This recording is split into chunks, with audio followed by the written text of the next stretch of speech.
Yeah. So I guess, okay, the start really happened when I was 16 months old. My momager, my mama, she actually had me casted in a commercial. It was one of the longest running Kellogg's commercials.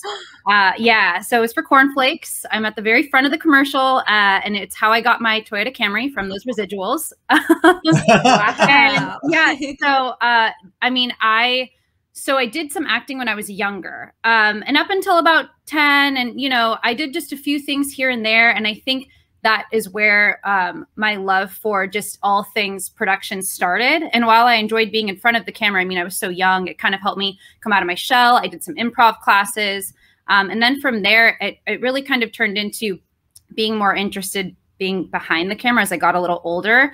I went to Capistrano Valley High School here in South Orange County. And I really do credit almost everything to my film teacher, Mr. Landino. He's the one who really got me interested in all things film, including, the history behind it, the technology behind it, its origins, and also the creative side. So when I was in high school, I was able to be a part of a film program called Film Ed Academy, ran by David Junker. And so a combination of just having this wonderful resource to film here in South Orange County, close to LA, but just having all of those resources to me at a young age is really how I became interested in the craft of filmmaking. So I was in that class, film class, for a couple of years. I did the film program, and from there, I was doing a lot of broadcasting. So that interest in broadcasting turned into an interest of broadcast journalism, turned in actually to an interest in publicity. I was interested in all facets of entertainment. And eventually it turned into going to USC, studying public relations and film. And so from there— Can you stop there just for a second? Because our audience is about 40% of it is in Greece, and in another 10% is in Australia. So they may not know what USC is, but I just want to, USC is really the premier film school in the United States.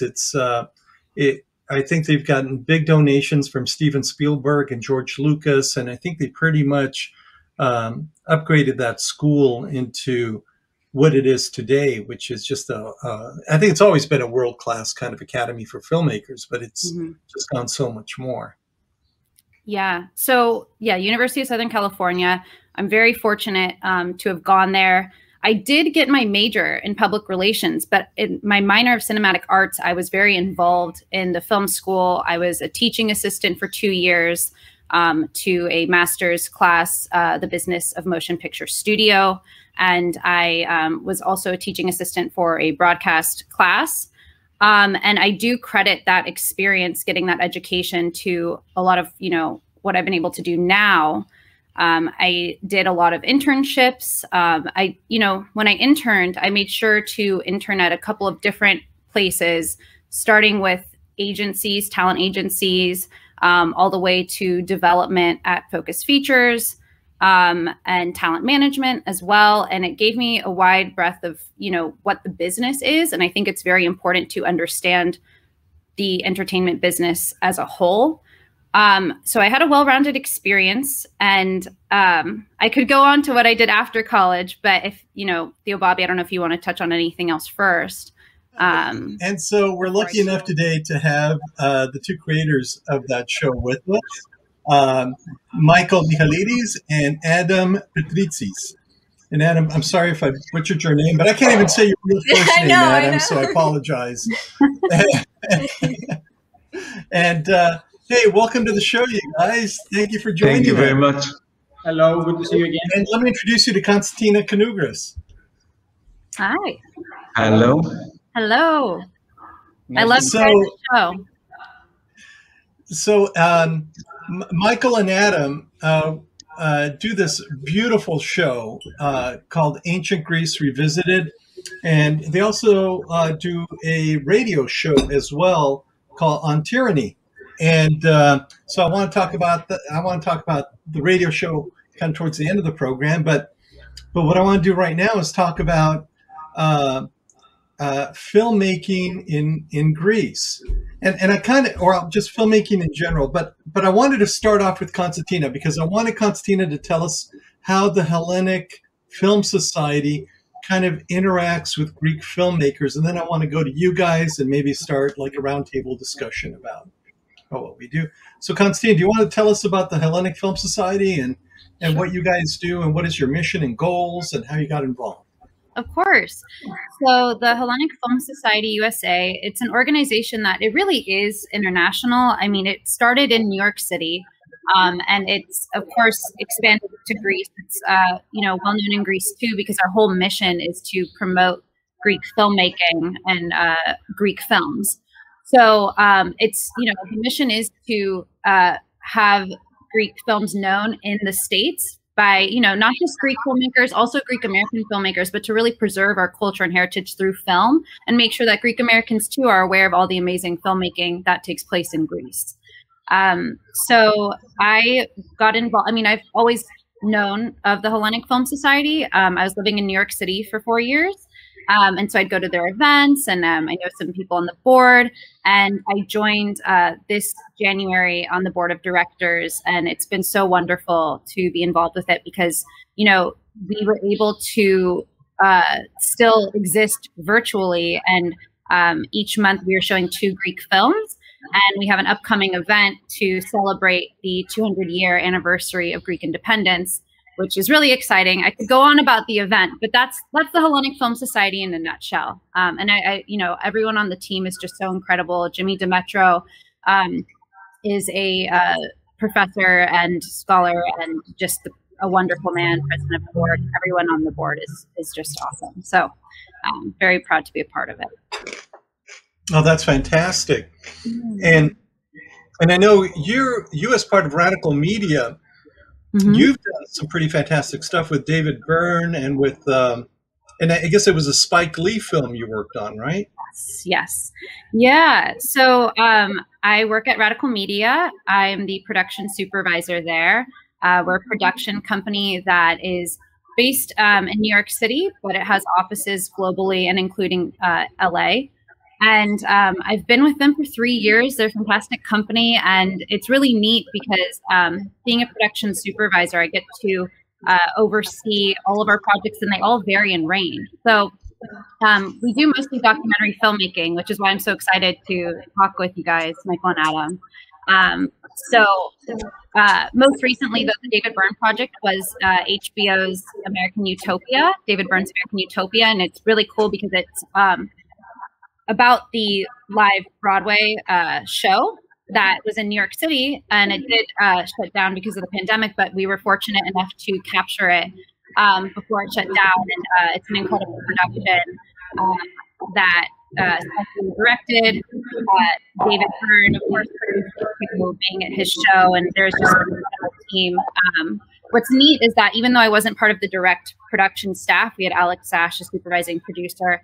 My boss, Meredith Bennett, was the EP on it, so I really was able to get an inside look. And it's just neat. It did very well and is an impactful show. And then the other more recent project is Summer of Seoul, or When the Revolution Couldn't Be Televised. And it's just incredible how somehow in documentary filmmaking, you're able to kind of be on the pulse of things, and just with everything that's gone on in the world, for that movie to have aired when it did in January at Sundance, it is just so meaningful and moving, and the music is phenomenal, the message is phenomenal, and I feel fortunate that I can be involved. I'm on the production management side, but that's really where, that's how you make things happen. So it's been really neat to be at a production company like Radical. So yeah. Well, that's fantastic. Let me take it over to Greece now, because I want to talk to Michael and Adam, and there's I want to start off. Let me tell you, Michael, where I want to start off, but then I want to start off with what is it like to be to make the kind of production that you make now in Greece? But I also want to go into Adam, because you and Constantina have something in common, which is you're both working on a Greek bicentennial project for the 200th anniversary of Greece. So I want to talk about that. But first, I want to start off with Michael, because I know I see your productions, and by the way, the one you did on Ares, oh my God, that hit home. Oh yeah. And so tell us about that. Yeah, so you're referring to our last episode called Ares, Terrible Love of War, which is recounting the myth of Ares, and his love affair with Aphrodite, which is one of the myths that perhaps hasn't gotten enough coverage. So we thought would fill that gap. And it's a wonderful myth because, and I try to connect it with a lot of discussions that are happening perhaps at the fringes of the internet, whereby Ares, Aphrodite is a very typical beautiful girl falls in love with a bad boy type on the surface, and behind the surface these two, they represent two even stronger identities, transcendent perhaps identities. One is war, destruction in its most barbaric form as well, because as I mentioned in the episode, the Greeks had another war god who was Athena, was a feminine representation of war, and it was the more sophisticated, strategic, noble kind of war. Athena was the goddess of heroes, the protector of heroes, and Ares was yet another war god, but he represented the more barbaric, brutal, clumsy kind of way of war, which is why in the Iliad he always kind of comes out the loser, which is very interesting because the Iliad is a war epic, and in a war epic you have a war god who loses in war, but it makes perfect sense. He is exactly that aspect of war that you might say always losing. It's the typical, in a war both sides lose in a certain aspect, and that's the Ares aspect, where there's the just blind rage, destruction, and there is nobility in war, but that was transferred by the Greeks to another god, which was very interesting. And yet it's that barbaric god who is presented as Aphrodite's lover, Aphrodite being in love with Ares. So, I found it a fascinating image, and we thought we'd do something about it. And I think that we also touched kind of, again, a bit on the fringes of what's allowed, because, again, like I say in this episode, we live in a very pacifist culture that just, sees nothing but stupidity in war. Yet first eyewitnesses from soldiers who have witnessed war have these very beautiful descriptions of destruction, and I quoted some, and I'm all in this episode, we're all about just confronting it, just before we even pass judgment, confront the phenomenon as it appears before we interpret it. And people, I think today, they just rush to interpret it before they even allow it to breathe, to manifest in its own right. So that's the last episode. I don't want to give anything away on that because everybody go watch it. Everybody go watch it, because I got to tell you, there's a twist to it that I never knew about, and I really thought I knew everything. I thought so too, Baba. Yeah. It's like I thought, oh my God, but there's a beautiful twist to it. But just kind of on the topic of war, Adam, you've been working on a project. I want to talk a little bit about the bicentennial and your representation of it, and maybe how does that manifest? There's a different view. There's almost a nostalgic sense here in the United States because our children are taught poems. They dress up as tsorias. I don't know if that still happens in Greece or not, but here you can't, if you've grown up in Greece, or if you grew up as a Greek in America, there is no way you haven't dressed up as a tsorias at least once in your life, and you haven't learned a poem or the Greek national anthem. It's just impossible to escape. But there's this nostalgia about Greece in that time. And I just wanted your take on it. And how do Greeks look at it, Adam? And what did you learn from making that show? Okay, a lot of questions, so let's take it one. I think, in my opinion, at the moment in Greece, the Greek Revolution of 1821 is kind of out of fashion. So not many people are interested in it anymore, at least. It's what the general essence I take from the people. Anyway, this year is a good chance to remember all the things that happened 200 years ago. It's a topic that, you know, many historians have digged into it. We learned about it in school. We didn't learn, however, everything that comes with the Greek Revolution. We know too little about it. In the show that we are doing now, it's a 13 episodes documentary series on the Greek national TV. And there are about 50 to 60 professors that are talking in the whole 13 episodes. So there's a lot of knowledge that comes with it. So there's a lot to learn, new things that we have forgotten from when we were back in school, things that we've never heard of, things that actually don't go in line with some of the things we thought we knew. So it's a very big subject and very important subject for modern Greece. It's the beginning of the modern nation that we call now Greece. So there is a lot that we still need to learn, and we have to go back and learn what happened at that time, because if we see all the history from these 200 years, from back in 1821 until now, we will see that the history repeats itself through and through and through and through. And what we live now has been already lived 100 years ago, 150 years ago, 50 years ago, depending on which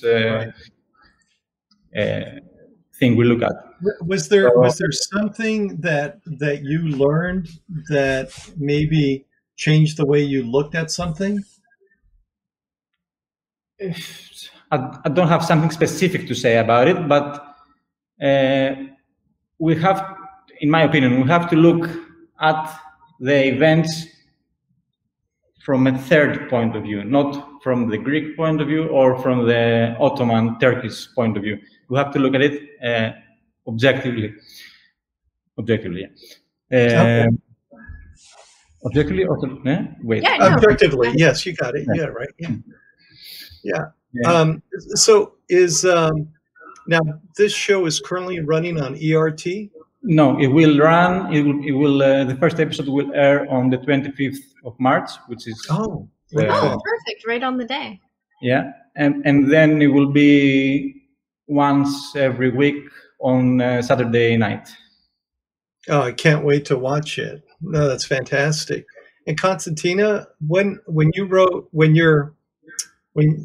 you at the Hellenic Film Society are working on something similar, right? And when will that come out? And what is its impact? Yeah, so we have a celebration of Greek history through film. It's coming out March 19th. So this coming Friday is the start of the event. It's going to be March 19th through the 28th. We have 8 selections, films, and also the pilot episode of Blood of Zeus, the hit Netflix series. And so there's 8 selections. Each film has a tied-in interview with the filmmakers, which is really neat. The films that we're showing are, so there's Blood of Zeus, which is one of the episodes, the pilot episode, 300, Cliffs of Freedom, God Loves Caviar, America, America, Elia Kazan's film, Beneath the Olive Tree, and then documentary Searching for Andreas and The Road to Sparta. So 3 docs, 4 movies, and 1 TV episode. So, and they all kind of, even in the order I said it, I think it all, is literally the start of Greek history as we know it, Greek mythology, all the way up until modern times with the Roman Sparta. So we're really excited about it. Tickets are going to be going on sale very soon. And, you know, it's just a beautiful thing. There's so many amazing things about our culture, but to have it documented through film, I feel like we're just so lucky to have even filmmakers like you, Michael, and Adam, who are sharing the history of Greece in such a beautiful way. So, you know, it's a beautiful thing. So, yeah, that's the event. Thank you very much. That's fantastic. And you guys take submissions for your film, for the films that you include, right? Okay. Yes. Great. If you go to our website, you'll see the admission email. We absolutely take submissions from Greek filmmakers, Greek American filmmakers, and love to collaborate. So, yeah, that's great. And Michael, tell me, because you seem to be generating so many wonderful ideas. You know, I know you and Adam collaborate. The two of you are just generating so many wonderful ideas. What is there a great deal of difficulty in putting these onto, I want to say, a media? Because right now, I mean, I see your work on YouTube, but it feels so theatrical. You know, it doesn't feel like I'm watching YouTube. In fact, I wish I was seeing it. And I mean, I have a 70-inch TV and it's it's 4K and all, but it's the sort of thing I'd love to see at a film festivals or on a big screen where you can experience it with people, because there's one part in the Aries portion that just kind of took me aback. I mean, it just left me, oh my God! I know, Constantina, you watched some of the shows, the Jason shows. Did you watch the Aries show? I didn't see the Aries. I saw Jason and the Argonauts, and I also watched the ancient Greeks were colorblind. I love that. I love that one. But I agree with you, Theo Bobby, in that it is just incredible to see the amount of research and archival material and how it weaves into your show. Even just, I think it was the Jason and the Argonauts episode, but just your set. You know, you have just this simple set, but then in the background you'll have the visuals and the graphics come in, and it does feel like you're in almost a theater of sorts. It is very cinematic, and I mean, very well crafted with the amount of research and how you also. I did want to ask if you use any kind of teleprompter, or how you memorize. You know, I don't know if you have even a script, but like, you know, when you're talking, it's very poetic, and very well done. So I'm just curious, how do you say your lines? Yeah, so everything is written down beforehand. I write the entire episode down, and yes, I hate to disappoint, but yes, we do use a teleprompter. Now I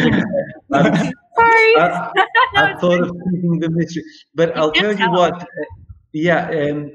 Because it's the first time that I've done it, so I am getting better.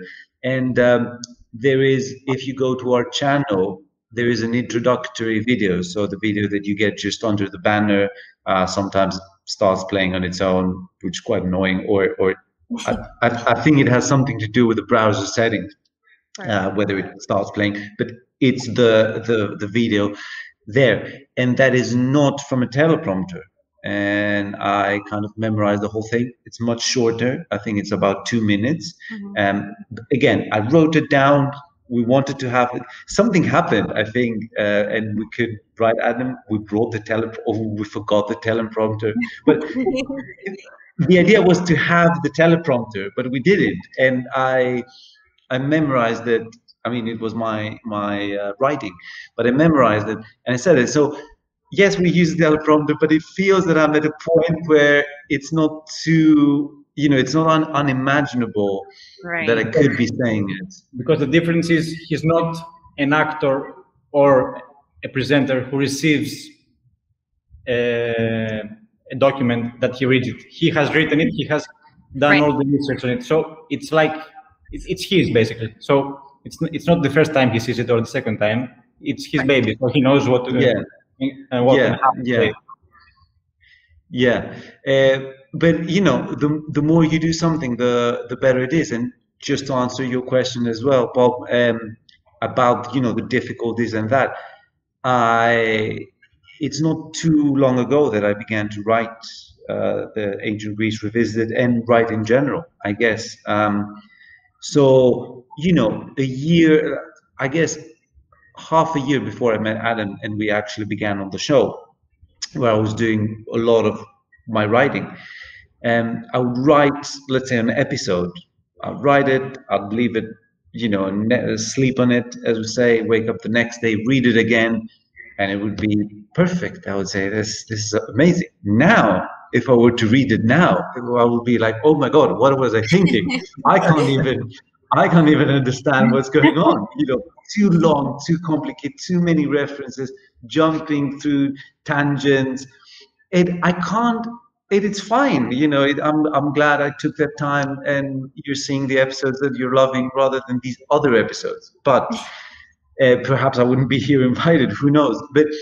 So it's fine. But it's amazing how back not too long I didn't have the eyes to see it, and now I have. You know, a year and a half, maybe let's say 2 years ago, and I could not see how this episode was not good for a show. I could not see it. I would read it again 2, 3, 4, 5 days later, and it would look perfect. I would say that's, you know, that it's a box office hit. And now I'm like, what was I thinking? You know, so my main difficulty is getting concise, getting one message across as simple as possible, not run off on too many tangents, not assume that the listener, the audience knows much, you know, before I would say, I don't know, in the Iliad. Now I know that some people don't know what is the Iliad, because we grew up in Greece, we do some of these things at school. Even, you know, the worst, let's say, students among us, they know these names. They have no problem understanding what the Iliad is, what it meant for the ancient Greeks, roughly what it was about. Even the very, very basically educated people in Greece would know that. So I kind of took that for granted, which was wrong. So now I'm improving on that. I'm always trying to explain, even if it's a word, the Iliad, Homer's first epic, the Bible, as I say, the equivalent of the Bible for ancient Greeks. And then I'm going to continue. And I don't think we've got it perfect. I think we still need to, perhaps me much more than Adam, focus, simplify, make it more understandable. That's my challenge. That is I think that's the sort of thing that almost COVID lets you do. You know what I mean? Yeah. It's like it lets you stay home and kind of work this out through your own head and just kind of get better and better at it. Because I'm trying to find a bright side to this freaking mess, okay? So the bright side that I'm getting at is that I get to do this show. I would have never even dreamed of doing a show like this if it wasn't for it. And, you know, we get to be a little bit more creative than what maybe we just wouldn't have the time to be this creative. And you and Jesus, Adam, you guys, and Constantina and Michael, you guys are a completely different level than I am. But even the little bits and pieces that I can do, I know that it's no longer interesting to me to get together with friends at a restaurant that only has 25% capacity. That's just not it. You know, it's like I'd rather just have people over at my house. It's better than 0%. Yeah. Yeah. And you know, one of the things that I'm having trouble with now is because it's about keeping restaurants engaged. It's difficult to get restaurants to come on the show because although, you know, I tell them, look, you don't have to be at the restaurant. You can just be at your home or whatever. They are just too freaking depressed to, you know, to do that. You know, yeah, and restaurant culture is a big part of Greek culture, I guess, abroad. Greeks were very well known for owning restaurants and owning these kind of family-oriented restaurants where everyone knows each other, and the owner comes out with his wife and they have a special treat for once every. And it's these restaurants, unfortunately, that are hit the most because the big chains can always you know, put these mass programs in line where, you know, they're just going to send out an email from central headquarters and half the tables are going to be removed from every single branch, and then they're going to take the hit because they're a big corporation. So yeah, what? they're going to be okay, and they have representation in government because the big restaurants are able to get governments to move the way they want, but the small family ones just don't. And kind of put in perspective, you know, every Thursday I could go to my local Greek restaurant and listen to bouzouki music. Taste of Greece, anyone Taste of Greece in Laguna Niguel. There you go. There's a shout out. Taste of Greece in Laguna Niguel, and my kids could dance and we could have some fun and you know. So now, if I can't do that, I really don't. I'd rather just have people at my house. And during this pandemic, because of the cooking that we do, in the summertime at least, we had maybe 15 people at the house almost every Saturday during the summer to eat the food that we would cook on the show. Or else I just eat it all. But so you're Adam, because you were able to work on the show, did the production companies open up enough for you to be able to do this kind of work on the bicentennial of Greece's independence? That was a big problem here because everything is closed, all the museums are closed, everything that has to do with public sector is closed, basically, more or less. Yeah.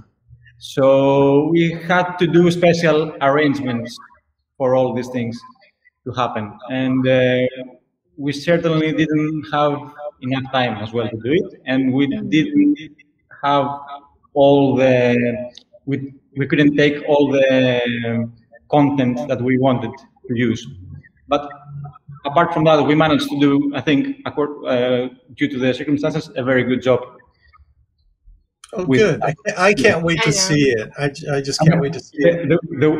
Coming back to the restaurant business thing, the worst part from when we were traveling in the Peloponnese, in continental Greece for shooting, after shooting, there was nowhere to go. There was no place to go and eat. We had to go back to the hotel and order delivery every day, souvlaki or pizza. And, oh my God. And you know, the best part of filming is after filming, going to the tavern and you know, having the get around and having a few drinks, a few beers, and relax basically. So that all was gone. Oh. Well, yeah, Constantina has been living in New York, so New York was very hard hit by all this, and so imagine all the restaurants and all the catering and the food services and all of that on set.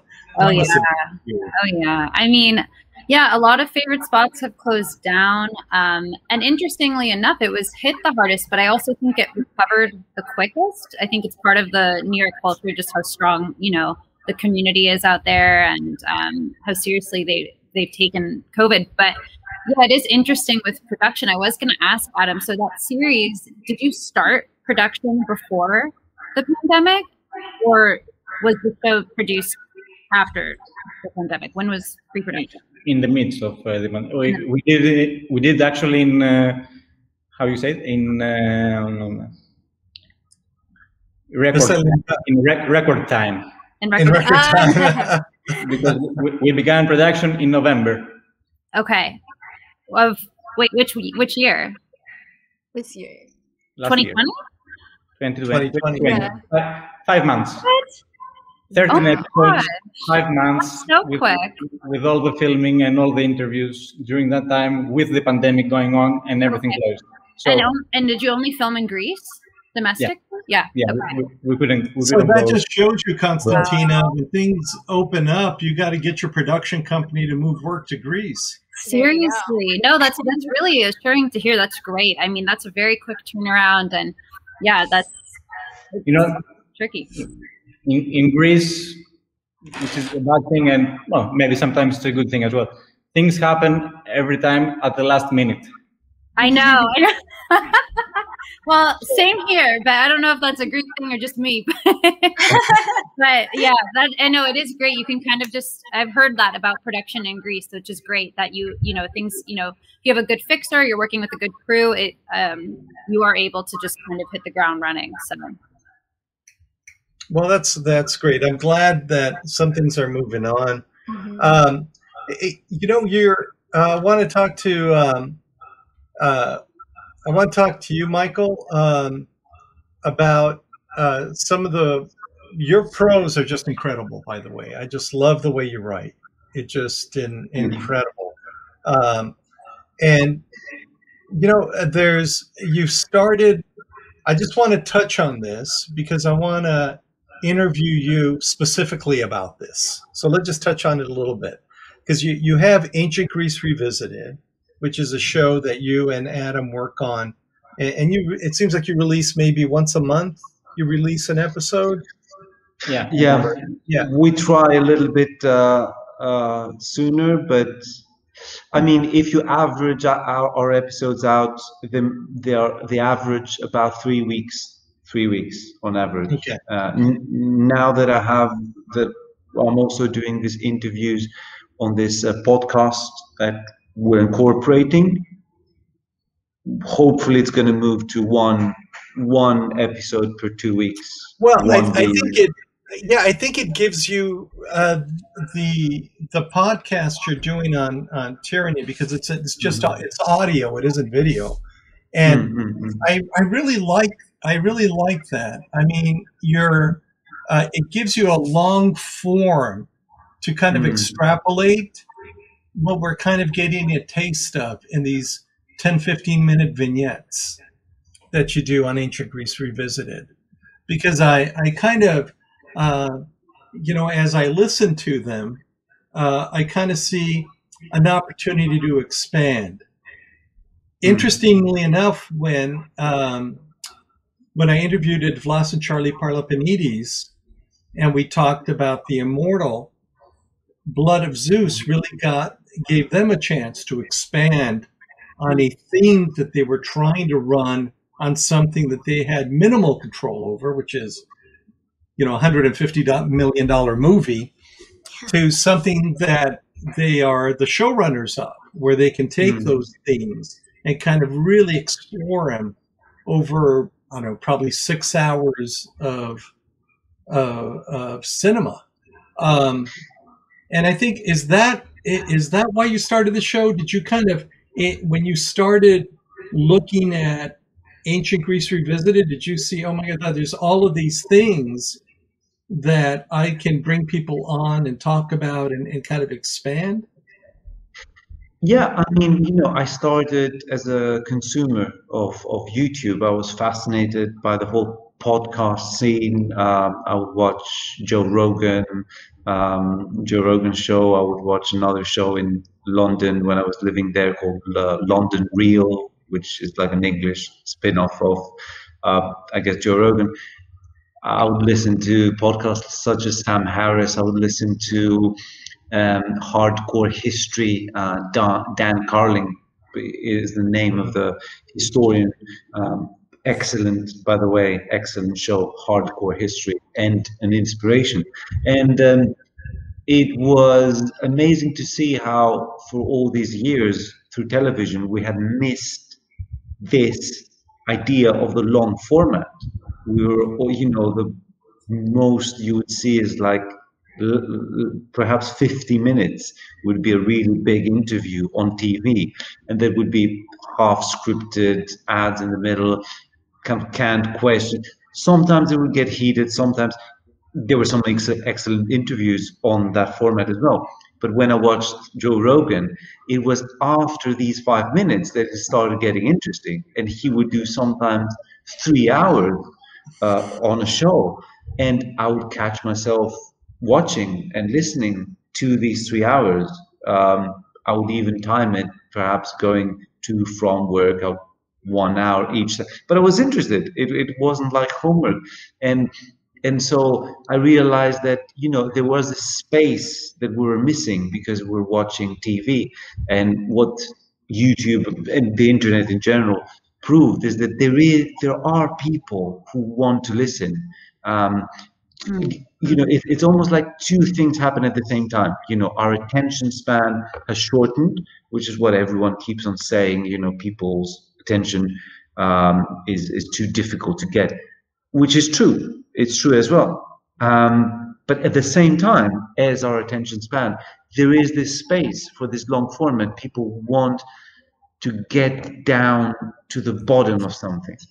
You know, they have this need to get interviewing, you know, Joe Rogan, for instance. I keep mentioning him. He has interviewed people like, you know, Metallica, from Metallica to kind of obscure, you know, like local comedians, and from martial artists to scientists.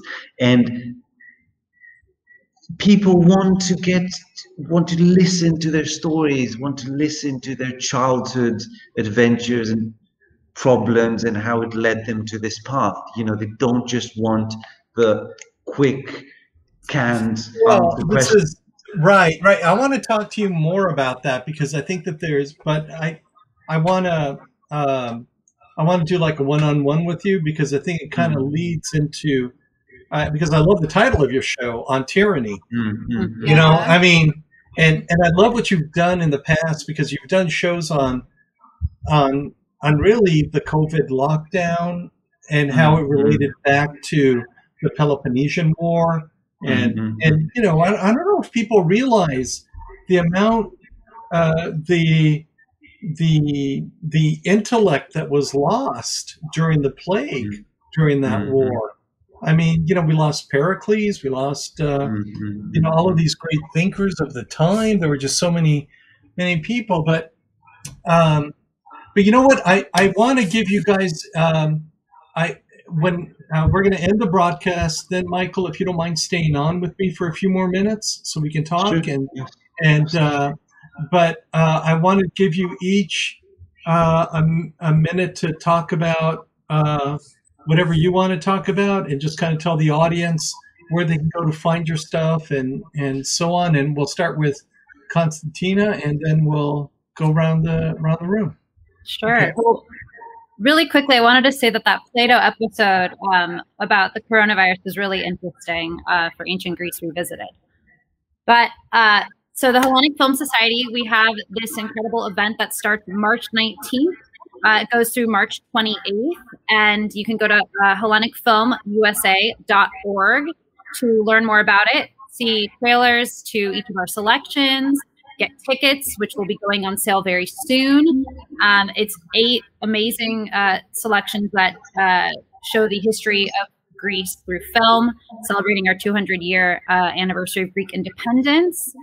We have some really great interviews with all those films, including Charlie and Blas Peloponnidis for Blood of Zeus. We'll have an interview with director Zack Snyder for 300, Gabriela Tosca, her film Beneath the Olive Tree, Dean Karnezis and his co-director Barney Fender for The Rise of Sparta, plus Books of Freedom, God Loves Caviar, America, many amazing films. And I hope that you all have a chance to check it out. Go to HellenicFilmUSA.org, and thanks for watching. And hey, thank you for coming on the show. And we're going to have links down below. When you rewatch this show, you'll be able to see it. You can come back here and you'll find all the links. Michael, want to give you a chance to talk about, you know, where people can find On Tyranny and Ancient Greece Revisited, and and some of those things too. Yeah, so you can find our work on YouTube under Ancient Greece Revisited, and we have a Facebook page under that name. We post regularly various things on Facebook. It's more generally interesting things about ancient Greece and modern Greece and culture in general. But our YouTube is our main thing. On Tyranny is the radio show, as I call it. The episodes are embedded in the same channel, so no separate channel for now. It's all one. You'll find them. Just the covers are very distinct. They're like reddish orange. So you know which ones are which, and there's a playlist which is on Tyranny. If you want to listen to 12 hours straight binge, the playlist is there. And there's a Twitter page which is just devoted on that radio show. Again, on Tyranny. You can find us on Twitter as well, where we're posting the more political and perhaps more dangerous, dare I say, material. Because, and you said it, Bob, linking our situation, COVID, with the idea of a political crisis has become a little dangerous to talk about, and I want to keep it separate on Twitter because we're living through strange times, and perhaps you never know when something you say is going to be misinterpreted, and and it's going to come back and bite you. But Ancient Greece Revisited YouTube, Ancient Greece Revisited Facebook, on Tyranny Twitter. It's where you'll find us. Yeah, and I've already posted those links for Ancient Greece Revisited, and really all of the Hellenic Film Society and projects. They're already in the links both on YouTube and on Facebook, so you guys can come and find them. What isn't is, and I want to give Adam a chance to speak as well, is Adam, I would love for you to post when available on ERT the official name of the show so people can look it up, because a lot of people here in Greece do have ERT. From a lot of Greek Americans and Australians do have, and Canadians do have ERT.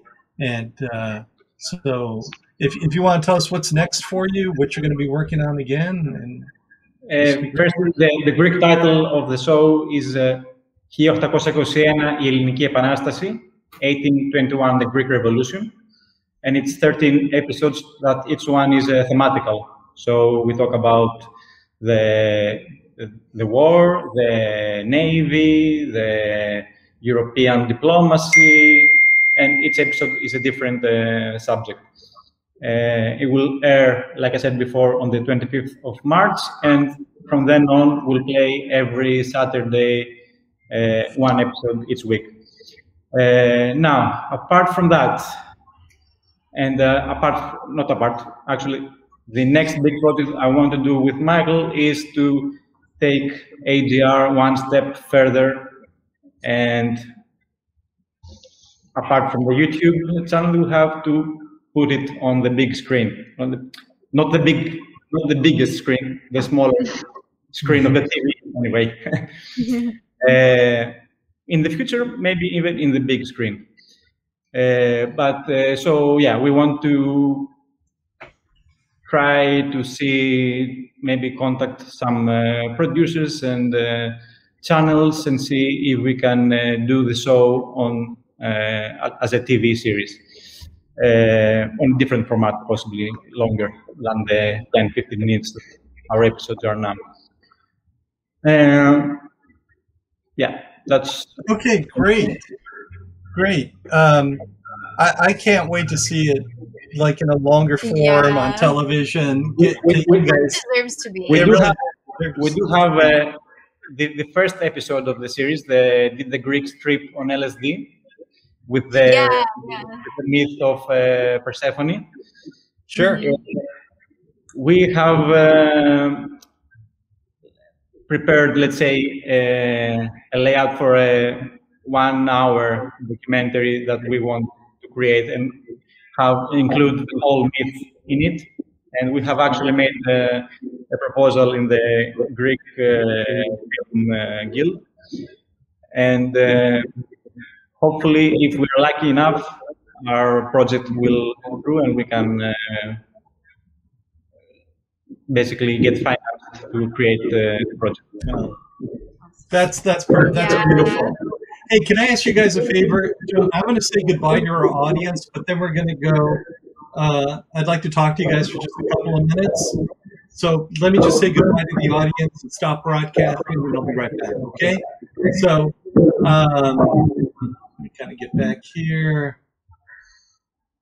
Hey, thank you so much, everybody, for joining us today. I'd like to thank Constantina and Michael and Adam and the fine work that these guys do every day, and how well they represent their communities. And if you guys can, please follow us on YouTube and like us on Facebook, and we're also on Twitch, by the way. I always forget to mention Twitch. I know, yeah. But we're on Twitch as well. We'd like to thank you all for joining us. And March 28th, we're going to do a big 5-hour show on Greek Independence Day. So I know Independence Day is on the 25th. We're going to do the show on the 28th. It's going to be in conjunction with the St. Basil's Greek Orthodox Church here in San Juan Capistrano. So we're going to do poems, we're going to do songs, you're going to be out there in the furno with wood, cooking food the way food should be cooked. Yep. Okay? And so it'll be a lot of fun. And please come back and join us. And let's just say, Kalosas Vrikame!